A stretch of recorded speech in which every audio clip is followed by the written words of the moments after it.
Welcome to Insights from the Couch, where real conversations meet real life at midlife. We're Colette and Laura, two therapists and best friends, walking through the journey right alongside you. Whether you're feeling stuck, restless, or just unsure of what's next, this is a space for honest conversations, messy truths, and meaningful change. And our Midlife Masterclass is now open. If you're looking to level up, get into action, and make midlife the best season yet, go to insightsfromthecouch.org and join our waitlist. Now let's dive in. Welcome back to Insights from the Couch, everyone. We're here, your hosts, Colette Fair and Laura Bowman. And we have with us today a special guest who's a dear friend and an amazing psychotherapist, Dr. Janie Lacy.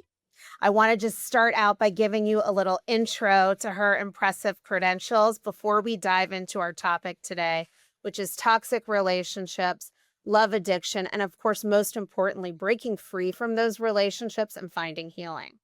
So Dr. Janie Lacy is a nationally recognized trauma psychotherapist, and she's the CEO of Life Counseling Solutions. She's the creator of the transformative Women Redeemed program and a leading voice on healing, redemption, and relationships. You've probably seen her on TLC's The Last Resort, which is so cool. And I just absolutely worship you for that. You're like my spirit animal. Her TEDx talk and her Let's Talk About It with Dr. Janie Lacy podcast. So first and foremost, welcome and thank you for being here. Thank you for having me. We're so excited to dive in. So this is what I was thinking about and chatting with Laura about as we got into the podcast today, is how many toxic relationships I have unfortunately been in the past, and how much that led me on my own mission to become a couples therapist. And I think love addiction in particular is something that isn't really understood properly, how much this can affect us in our dynamics. So as we dive into this topic, could you maybe start out just by telling us a little bit about what actually defines a toxic relationship that we might not get from the internet or social media? You got it. I tend to think when I am asked this question, just how we are socialized. So whether it's movies, music, entertainment, whether it's watching our parents' relationship or listening to the different messaging that comes down from those that were the adults or the caretakers around us, many times we don't realize that we're in toxic relationships. And I would imagine, some form or fashion, we've all had this experience because things that are unhealthy become normalized by what we're constantly feeding ourselves, what we're learning, what we're talking about with our girlfriends. So when we get to the place of understanding that we're either in a toxic relationship, it's usually because we've had a pattern of behaviors and just emotional instability that we've had in our relationships. And sometimes it can also get to being a physical or domestic violent relationship, but not all toxic relationships are domestically violent. I have to say that. But, a couple of things that a lot of people would experience I know I also have had my share of toxic relationships, romantically, friendships, work situations. It's been across the board. Thank you for saying that, Janie. Thank you for normalizing me, that I'm not the only one. No, we are in that camp, and that actually makes us better therapists, actually, because we have lived experience. We're not just talking about some type of theory. We understand it. But, when I look not only my personal experience, but of the countless women that do come through the Women Redeem program, we don't recognize a couple things: disrespect, criticism, or, good old Gottman's, the good old contempt, right? So we learn to live with these things, pet these things, normalize them. We have our own toxic behaviors. But we'll see this is the difference between just an unhealthy or problem in a relationship versus a pattern, because it is a pattern. The disrespect keeps showing up. The criticism keeps showing up. The contempt keeps showing up. And then there's manipulation and there's control tactics. And sometimes the person who we would consider more of the victim doesn't see how they're trying to get control or manipulate the situation so that they can feel security in the relationship. Because in our Women Redeem program, it's important for us to normalize some of our their own toxic behaviors. We can't be in a toxic relationship without having our own toxic behaviors, but sometimes we'll justify it and it's a righteousness because the other person is doing something that is harming us. But we'll also see, and I'll just give some common examples. We're right now Yeah, in a Women Redeemed program, so a lot of it's pretty fresh. But, there's a great. lack of support and there's a lot of undermining of each other's goals, but it doesn't look that way from the outside. But the person can feel kind of the pattern of, if every time I'm doing this, there's always some type, I'm just trying to help you, but there's some type of undermining of my goal. We'll see a lot of violation of boundaries. And a lot of the women in our program, they also have to realize that it's not just the other person violating the boundaries. Like, if we're part of our own toxic behaviors, we cannot respect other people's boundaries, or we don't have boundaries, but we'll do it in the sense of, I'm helping, or this is how I love. So we have to recognize that there's a pattern of violation of boundaries. And I'm sure, just as I am, the two of you constantly are probably hearing the good old term gaslighting, right? Which I actually, I can get on, Laura, I can get on the soapbox about this, but I won't, right? But I do think it's just such a form of cruelty when you make someone question their own reality, Colette, right? So I do believe, if you guys have not covered that topic, you should really cover that topic. But there's also jealousy, and there's possessiveness, and sometimes it's only because I care about you, right? There's sometimes emotional volatility, and that's where the emotional abuse can come into play.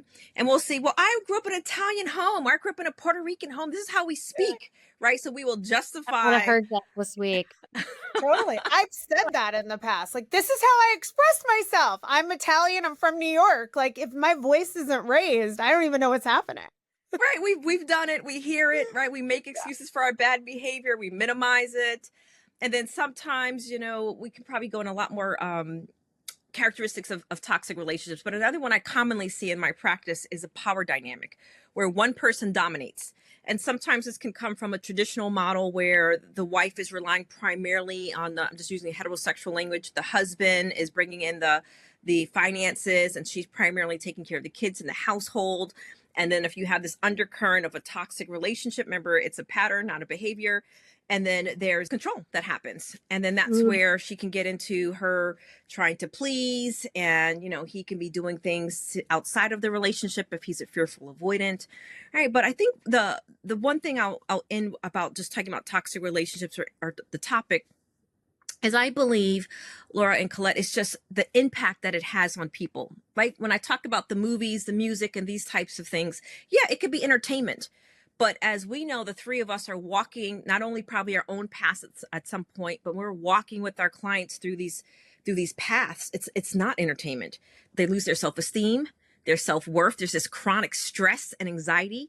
And I believe more than ever, we see cancers, migraines, we're seeing all types of conditions. And I know that person that I'm working with is in that prolonged toxic relationship. It's affecting her health. Right. There's isolation from her friends and her families. They're walking on eggshells to avoid conflict. I mean, I can go on and on and on. But I think the physical health one just gets me so fired to really help a lot of women get out of these situations, because especially when you start getting over 40, right, things start showing up. And I do believe it's tied to the longer we're in toxic relationships, chronic stress and health issues. Oh my God. Yes. That's so hard to like. I agree, and it's really really sad and scary. And Mm. I'm just wondering, as I'm listening to it, like, where's the line? Like, because I think every relationship has its share of toxic dynamics. Mhm. Even if it's like low level behaviors. Like, where is it? Where's that line where you go, I got to get out of this thing? I mean, is that a subjective experience? I mean, I'm guessing I'm answering my own question as I'm saying it out loud. Is it the woman finally saying, like, I'd like rather live in my car than do this relationship again, like, for one more minute? Or is there something that is just kind of like unequivocal of like, this is not going to work?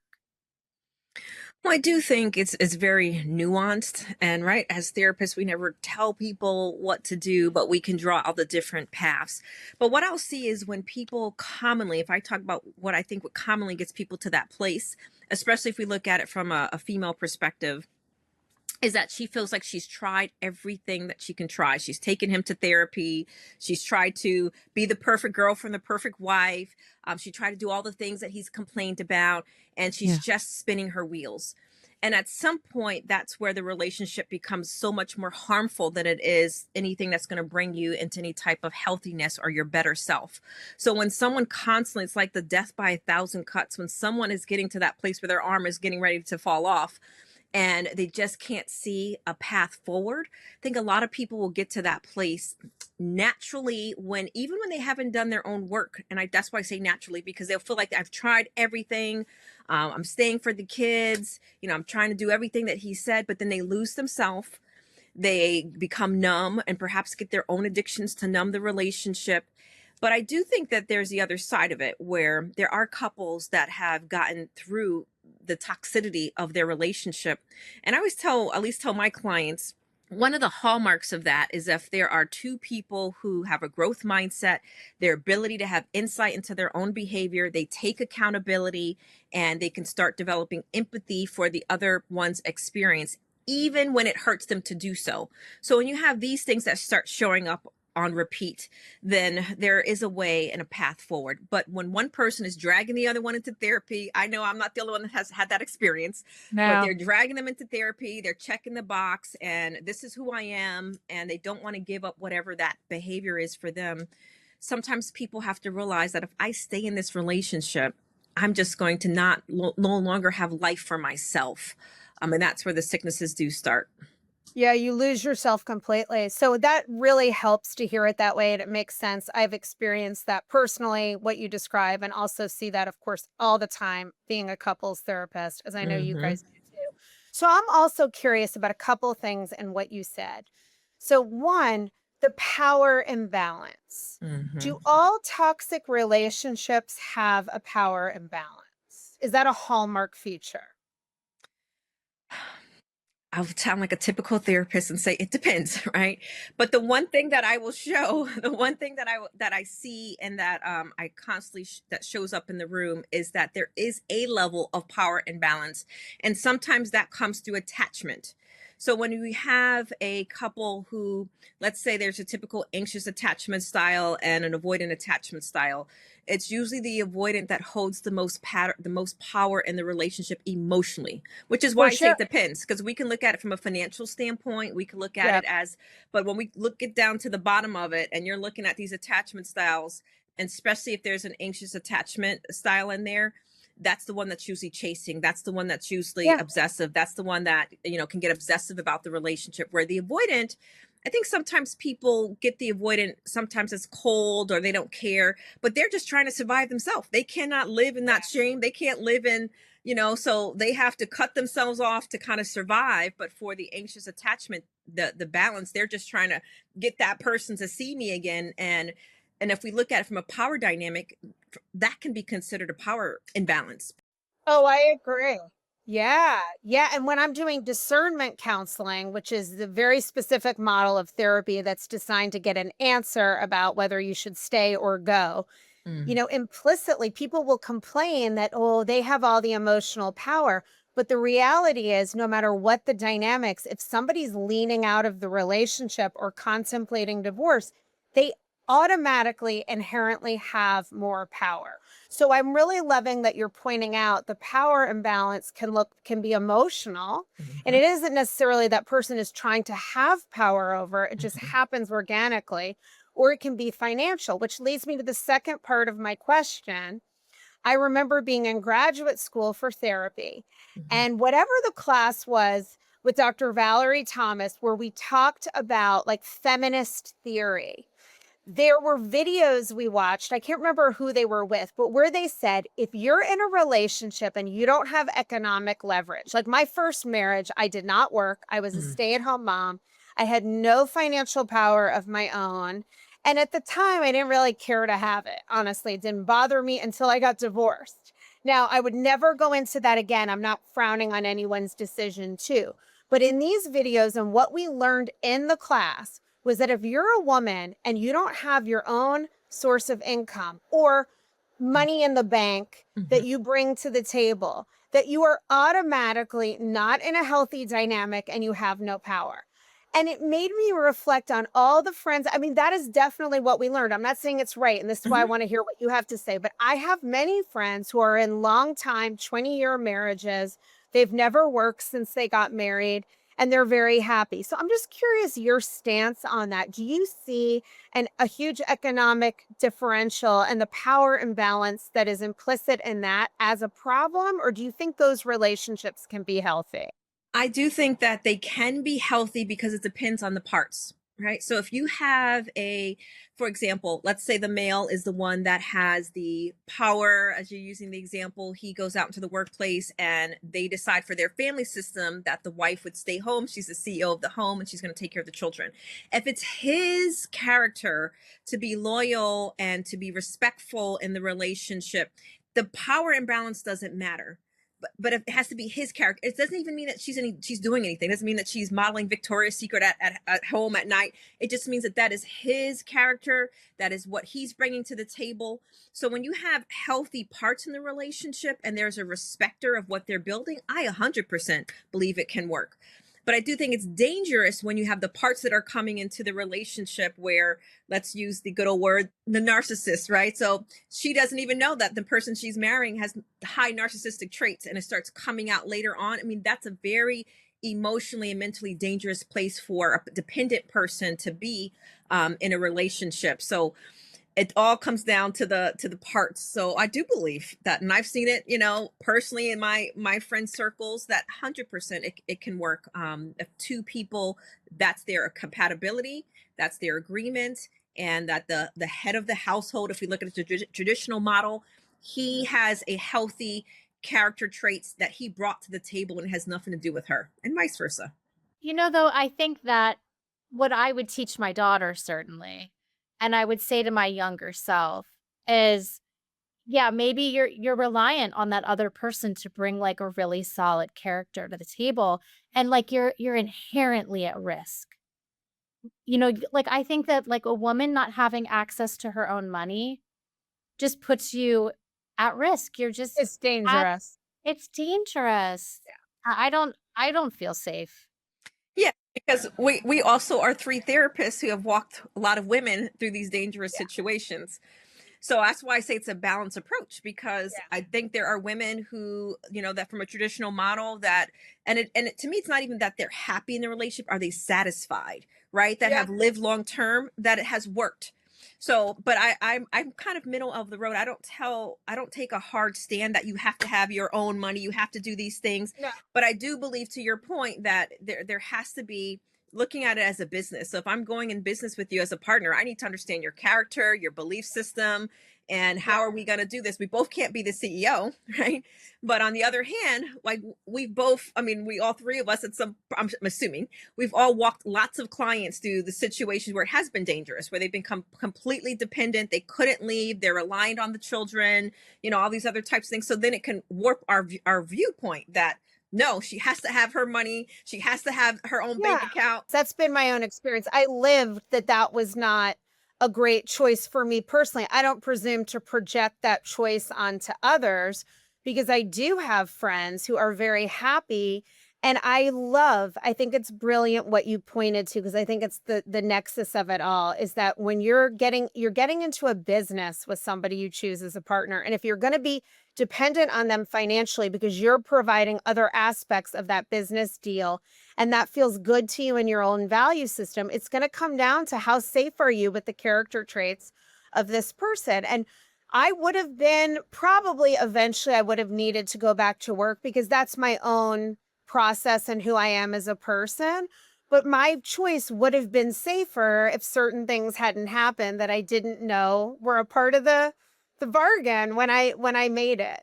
So, and I do have many friends who are so happy at home and they're in really healthy relationships, but they are married to men who are great guys and who are loyal and they aren't narcissists.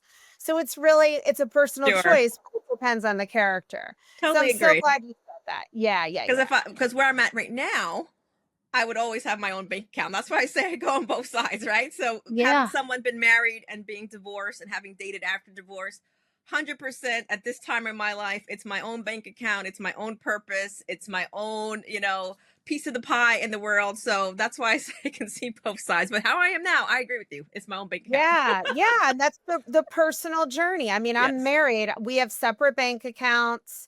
We have a joint bank account that covers household expenses, but the rest of our finances we keep separate. And that's my choice. I Mhm. feel better that way. And I find making money to be empowering, doing something meaningful. So, yeah, Yeah, and personal who choice. wants to not have choices? Like, Yes. that's a scary place to be in the world, is I can't do anything, if this thing goes sideways. Right. Oh, Right. I'm a big Okay, so back to toxic though for a second here. So you talk about, okay, we've talked a little bit about power imbalance, and then we're talking about boundaries, your boundaries. I also really like, Janie, how you said it's not a behavior. And Laura, you said every relationship, we all have our moments. We can all behave like lunatics or jerks, and then we hope that we repair often and repair well. But in toxic relationships, it's a pattern of behavior. Mhm. This is like the default is that you're chronically undermined. There's a lack of boundaries or your boundaries are violated. And ultimately, the cost is great because it's your mental health, your physical health, your well Mhm. being, your sense of self esteem. So take me into a little bit about love addiction and what that looks like. Most of our audience is women, not all women. So maybe you could even talk a little bit about like, does this affect men too? And I think I know the answers, but you're the expert on this. So tell us about that in particular. So the basic way I would explain love addiction first, it's not in the DSM, but we know it exists.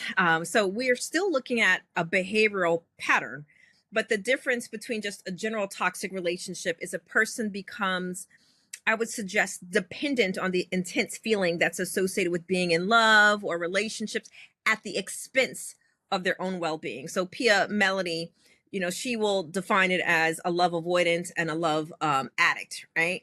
But when we're looking at love addiction, sometimes it kind of also can cross with like codependency and other things, but I won't get us all confused. But for love addiction in particular, it can show up like someone's obsessive need for that romantic attention and validation. So the way it can show up, for example, in our clients is, let's say they're dating and they text Bob and Bob does not text back because he's at work and he didn't see the text.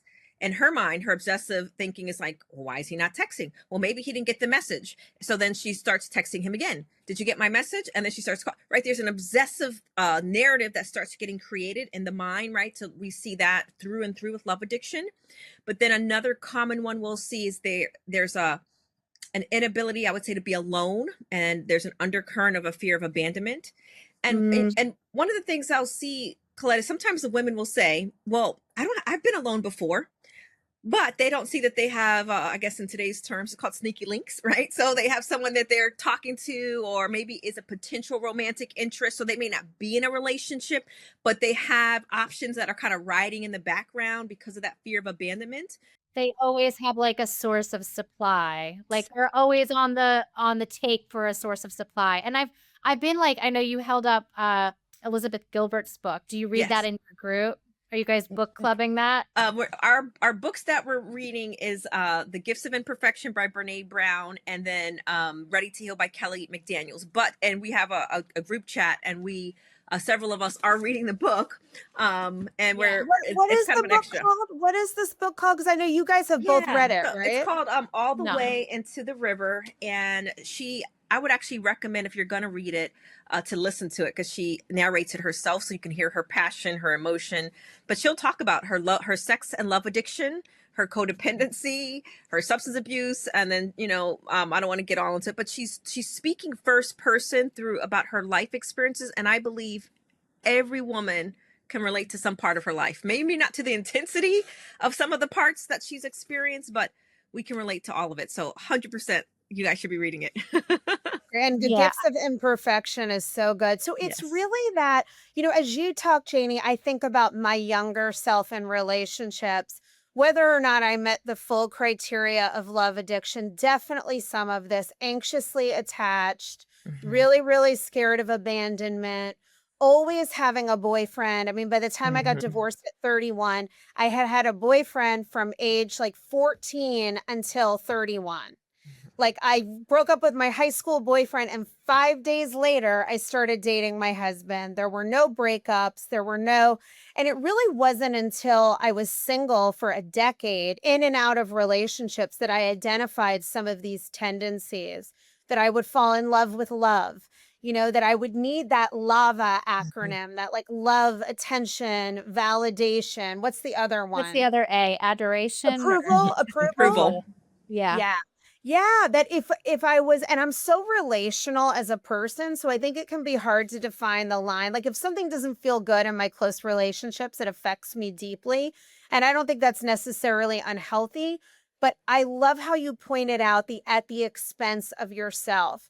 Like I would stay in these relationships almost because I couldn't break out of it. And it would Hmm. become not even about the person or really love for them. It would become about I wasn't okay if I wasn't getting those things from that person. If I didn't hear back from them, I would be like, feel sick the whole day. Obsessive rumination about why weren't they responding and where were they? And I wasn't going to feel okay. And recovery for me was literally getting out of the relationships and learning to like get through the withdrawal period. And I'm not even someone I think has low self-esteem. So I just want to normalize that Yes. some component of this really can happen to any and all of us in the right conditions, right? You said it. It's not about low self-esteem. Sometimes it's actually about, Laura, that you are strong. It's because you do have self-confidence, right? So sometimes you can attract, and the whole other conversation, but like a narcissistic type person, because if you're codependent, if you're a love addict, it's like, whew, you are the blood to that vampire. So, but it's because you are strong sometimes, or because they see certain traits in you. So it's CEOs, it's C-suites, it's some of the celebrities I work with, it's entrepreneurs, it's business owners, it's those that have, 8 figures in the bank. It's across the board. And what you've just described in your own scenario, Colette, is sometimes it's so subtle that we don't even realize that's happening, right? Because it's normalized, jumping from one relationship to another with little time in between, We especially just as haven't women. found the right person yet. Like Yes, that's yes. the narrative, right? And Laura, I actually like hate the term twin flame or my soulmate. Uh, Right. Because what happens, especially for women, I think it presents different for men, especially as women, we start prioritizing relationship over all other life of areas, right? So if we're hanging out with our friends, we're now giving all our time and our attention to our dating partner, or perhaps our husbands, and it looks okay from the outside because that's what you're supposed to do. But then you start losing yourself over and over and over again. And then another common thing I'll see, especially right now in our Women Redeem, is we will mistake intensity for intimacy. That's where the chemistry, I always say it's compatibility and character, not just chemistry, right? But it's the chemistry. He gives me butterflies in my stomach. Oh, he's so cute, right? That's the stuff the movies are made of. And if he's not giving Yep. me the butterflies in my stomach, I don't want it, right? That's what we will hear. But it can be very harmful. And as you mentioned, Colette, we'll stay in these harmful relationships because we don't want to be alone. Or what are people going to think? What are they going to think if I get divorced again? Or what are they going to think if I'm like, now I was with that boyfriend at the Christmas party, now I'm bringing another boyfriend, right? So we'll stay in these situations that may be harmful for us just to avoid, what people will think about us. And it sounds like there's so many parts to it, right? Like, there's Hmm. the codependency piece where it's like you just have this, like empaths Yes. tend like in our line of work, like we tend to be so sensitive to other people's moods and weather systems, and it's sometimes hard to stay in our own place and we want to fix or rescue. And so that's one piece of it. But then there's that other piece of like there's intensity, and it's like we mistake intensity for something that, oh, this passion, this is real love, Hmm. as opposed to it being just like our nervous system being hijacked. Yes. So it's like all these things can wire together to really pull you away from yourself. So I'm assuming that, like, you tell me, like the Women Redeemed program, like people are coming when they have literally been put through the wood chipper of this process. And they're like, I need to like come home to myself somehow. Right.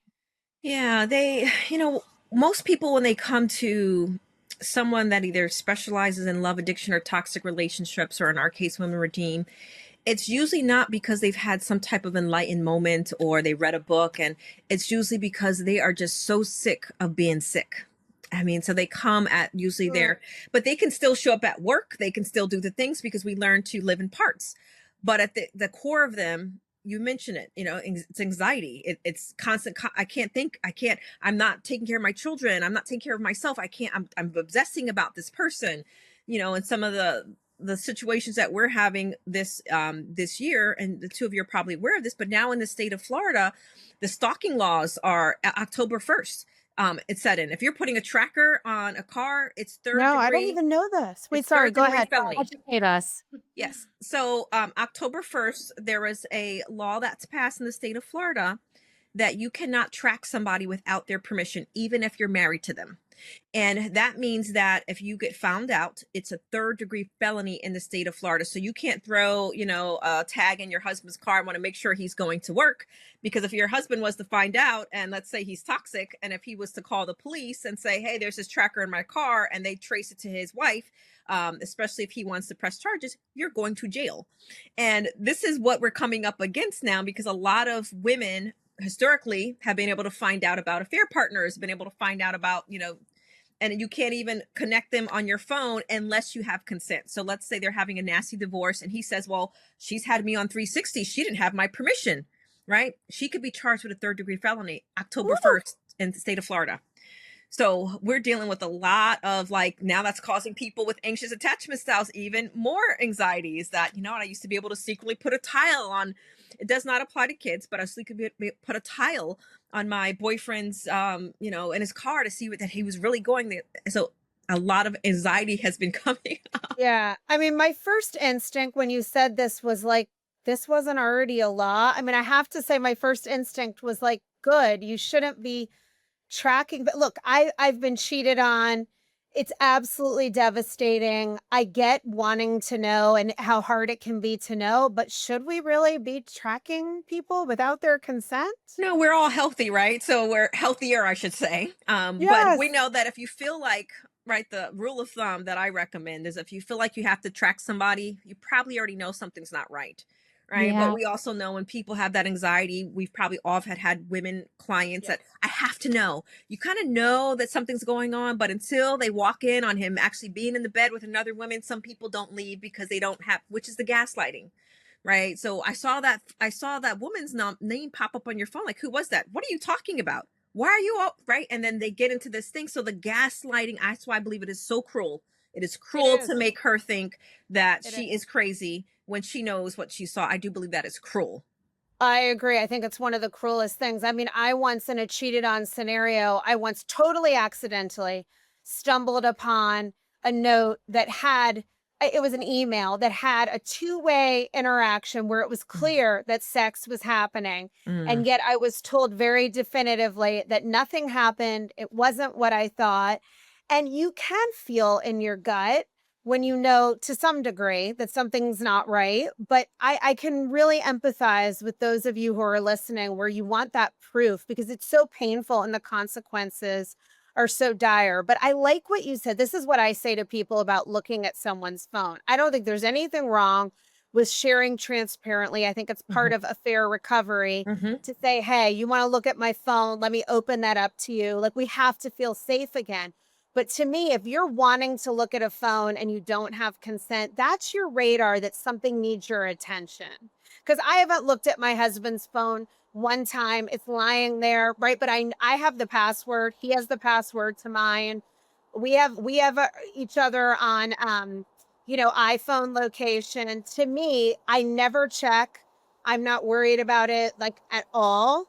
But to me, that's a healthy relationship behavior. Yet I never feel the urge to go look at his phone. And I'm guessing, Laura, you don't either. You're in a long-term marriage. I don't think I have ever looked at his phone. Me neither. And I'm 13 years into the relationship. So if you want to look, then get curious. What's that about? Right? Yeah, and this is why we're having the conversation, because there's lots of people that come to Women Redeem, that come to us, that don't have those scenarios. They're in these toxic relationships, they're in the Yeah. gaslighting relationship, and their anxiety is out the roof. So I do want to validate their experience. Their anxiety is out the roof. So then they're thinking, well, maybe if I get into his phone, or maybe I track him. So the stalking, right? It's under the stalking law, but the stalking of their partners, or to make sure, because the gaslighting has made them think that they're crazy. And that's why I like to validate people's experience, because there may be a lot of people who um, don't have those experiences, right? But they're in the Women Redeem program because, but there's a key to kind of also kind of come back to it for your listeners, that some underlining factors can make us more vulnerable to toxic relationship or love addicted relationship, or being attracting into narcissistic abusive relationship, when we do our own work, right? It's not to ever blame ourselves for being in these situations, but we do know there's some common underlining factors, which is what we do in the Women Redeem program, right? We're looking at, as we mentioned earlier, attachment wounds. We're looking at low self-worth. We can't just look at self-esteem. Self-worth, we know, is the root, is the roots. The self-esteem is the bark, or the leaves, if we want to make it like a tree. And then the unresolved trauma, it's usually like rinse and repeat. We've been there before, learned relationship patterns from our childhood. And then trauma bond, right? The trauma bond in a relationship, it gets the relationship very addictive. It's like the slot machine, right? That you're just waiting for those lucky sevens. So you're waiting for him to be nice again. You're waiting for her to come around again. And then you just hang on to that anxiety. And that gets very addicting. So a lot of people say, well, why do you stay if you can't trust your partner? Why do you stay if he's emotionally abusive to you? And when they're coming into our office, we have to help them understand the reason. There's a biological reasons that happen in their bodies that's happening when you have intermittent reinforcement, and they get addicted. So it's not easy to say, okay, well, I think he's cheating and he's not treating me well, I'm just going to walk out the door. We know it doesn't work that way, because there was a buildup over time that made her addicted, because when he comes back and he's nice and he's kind, right? And so they're constantly trying to get back to that moment when he's come here, go away, come here, go away. And we look at love addicted relationships with attachment anxiety, and avoidant at the core of it. That's the constantness of the relationship. So it's the trauma bond that keeps people stuck in the relationships. And the process itself is so addictive, just like heroin, because when you experience the pain and suffering and you lose all your dopamine when that person isn't being nice, has pulled themselves away. And then the only time when you get any dopamine, any relief, and at that point, the dopamine isn't even a high. It's just relief from the suffering of withdrawal. So it is the relationship itself becomes so addictive. And then there are these underlying factors you talk about. So before we get into like a little bit about healing, one thing I wanted to ask you, tease out for us the distinction between self-worth and self-esteem, because I think a lot of people don't know the difference there. Right. So when we're looking at self-worth, that's going to be tied to our belief systems. And our belief systems are sometimes very subconscious.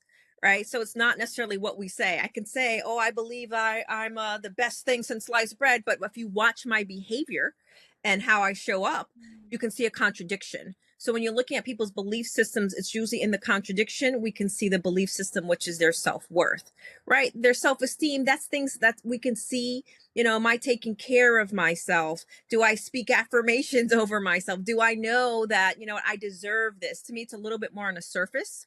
That's why I say it's like a bark of the tree. We can see the bark of the tree, and then the leaves is how it manifests in our life.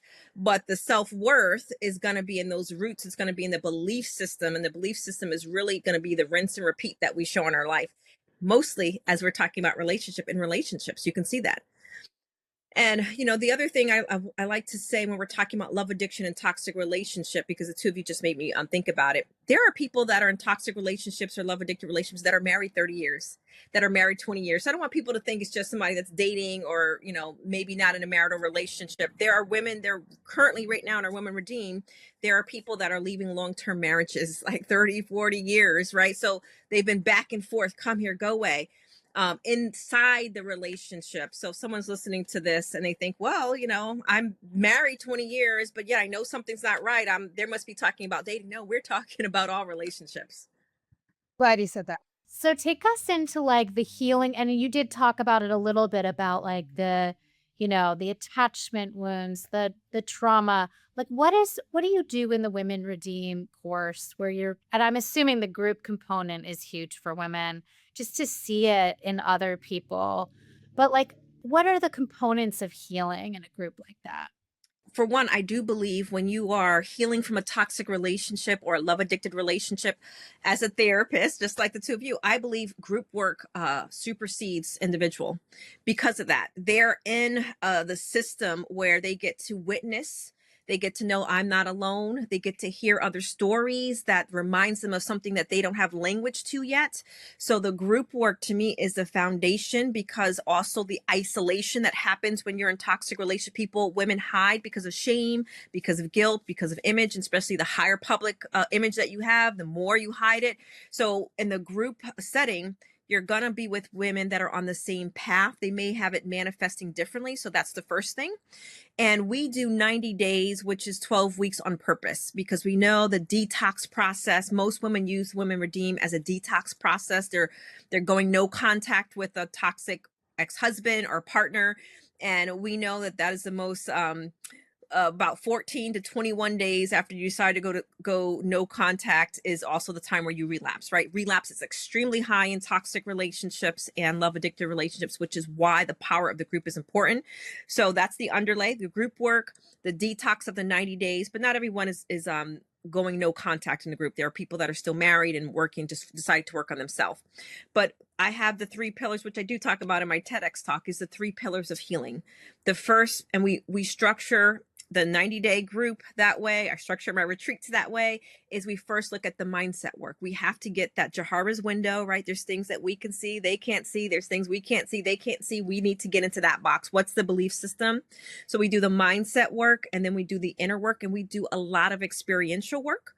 And then we do somatic experiencing. So right now our group is through Zoom. So we start each session with a somatic experiencing, some type of EMDR session. And then we do a lot of experiential work in our field. I'm not sure if the two of you are familiar with the trauma egg, the angel egg. So we're doing a lot of that work. We do the mask exercise. I literally have a mask here. I'll show it to you.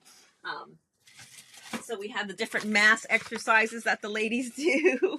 So if you're familiar with it, so we have to do a lot of experiential. Wait, no, tell us what that is. Hold that up again. I don't know about the mask thing. So the mask is, we have to, when we're doing inner work, we know as therapists, we can't just talk about our problems. We have to tap into our creative side of the brain. So the mask is on the outside. People will draw like what other people see, right? So there's several layers. You can see what other people see on the outside. And then if we were to turn it around, they put in how they really feel. Ah, so, I love this. A lot of them, like this person put insecure. This person put depression without knowing it. This other example, they have blue. It's confused, alone, depressed, weak. So in our in-person group, we do the painting, we do it all together, and then we process it. So that's one exercise we do. We do letter writings, and then we go around and do a Gestalt therapy where we sit in for the healthy. Right now we're doing the mother wound. So they write a letter to their younger self. We can go around and speak from a healthy mother. So we have to do experiential work is my point. And we do that with the inner child. And the somatic work, we do some things that we can do right now. We're limited with virtual, but we do somatic work virtually. And then we also recommend other things like the hiking, biking, using bilateral stimulation, walking, sitting outside in sunlight.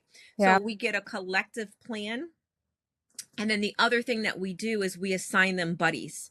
So instead of, if they're going through detox and they want to call him and just curse him out at 1 o'clock in the morning, they're calling that buddy. And that buddy knows when that person's calling that they're always going to answer. So accountability helps them get through the triggering moments. So, and support. Yes. So I put in all of the components that I did my doctorate program on and that I know that gets women to the other side of healing. We put it into the 90-day program. And we monitor those because I've been doing this for 10 years now. So I monitor those that stay in touch to know who's moved on to healthy relationships, what's worked beyond our program, because they have to do the work beyond the program. Oh, it's so good. So good. It makes me want to come do the I group. know. I want to do it. I want to I do. want to make a mask. Yeah. Yes, you guys are welcome. We have therapists that come all the time. I don't disclose that they're therapists; they disclose when they're ready. But Really? it's very actually common that we get a lot of therapists that come to the group through the years, which I just love it. I love seeing Yeah. therapists not only do their own work, but to also benchmark other people. Like I'm not someone, oh, you can't come. No, it's healing is for everybody. There's a piece of the Yeah. pie for everybody. So yeah, So absolutely. great. So great. So, and of course, we're going to link to this in the show notes and I love that you're doing it on Zoom. Laura and I do our coaching program for women, the Midlife Masterclass on Zoom, and we incorporate a lot of these similar elements too, because it makes it accessible to Yes. people anywhere. I love the in-person thing so much, but then nobody can come Mhm. unless they're here in Orlando, where we Yes. all happen to be located, Mhm. Orlando Winter Park. So it's so Maitland too. I don't want to leave Maitland out, my home of 20 years. But it's so great that now this kind of a program, any of our listeners can participate, whether you're in a marriage for a million years that has had toxic elements, or you're dating and you notice some of these patterns coming up. I kind of shed and did my own work, bumbled through it on my own way, and I had to get heartbroken and suffer so many times. So I think having the support of other women, I know Laura and I both agree with you so much that there are things that can only happen best in the group experience. So it can be so healing and rewarding, right? To have the accountability, the support, and to see other women, examples that are maybe more extreme, examples that are less extreme, seeing women taking new risks and shedding some of those behaviors, that can help more than we can individually as therapists. That's for sure. 100% agree. Yeah. So, oh my gosh, you guys check out Dr. Janie Lacy's Women Redeemer program. It will be linked in the show notes. And actually, go ahead, Janie, and give us some of the websites, social media, where people can find you, and all this good work you're doing.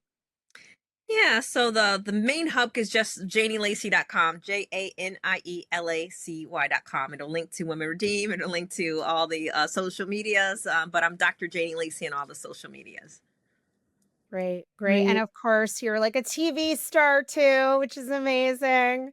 You're Yeah. on all these cable shows. I've seen you commenting on, Brian Koberger, everything from that to being on TLC. So much fun. And you always do such a great job. The first time I ever interacted with you before we became friends is when you did a presentation at Mental Health Counselors on this very topic, maybe 20 years ago. I mean, it's a long Oh, time ago. And I learned so much and I related to so much. So you're doing such important, wonderful, valuable work in the world. And we're Very so grateful you took the time to be here today. it was my pleasure. Thank you both for having me. Thank you. So thanks to everyone listening. As always, we hope you got some insights from our couch today. And if you did, please remember to follow the podcast. Write us a 5-star review. It helps us get these important messages out to even more women in the world and everyone else too. And we'll see you next week. Bye, guys.